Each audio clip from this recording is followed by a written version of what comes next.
کال اور فیل میں تضاد نہیں ہونا چاہیے. جی ٹھیک ہے. ابھی آپ نے کہا کہ جی یہ گورنمنٹ جو ہے وہ کورٹ کے آرڈرز کو آنر کر رہی ہے اور کمیٹڈ ہے کہ اس کو فالو کرے گی.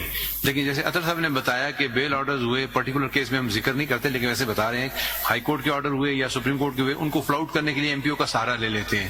تو آپ کی ایگزیکٹو کر رہی ہے نا یہ اس طرح نہ کرے نا پھر. یہ تو نہیں مائی لارڈ یہ ٹھیک ہے بالکل. اگر اور ویسے بھی ایم پی او کے اوپر شاید ایک ججمنٹ بھی آ گیا ہے ہائی کورٹ کا. آئی ڈونٹ نو وہ اپیل میں اس کا کیا اسٹیٹس ہے. I am not fully aware of it. But اس آرڈر اس ججمنٹ کے ہوتے ہوئے یہ عمل ہوا. جی یعنی آپ کو ایم پی او کے نیچے arrest you are violating the judgment ہے. بٹ یہ تو نہیں ہو سکتا سر، یہ تو نہیں ہو سکتا. This cannot be countenanced my lord.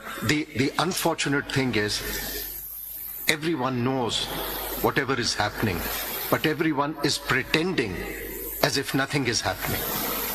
آپ نے ایک بات تو کہہ دی لیکن let us be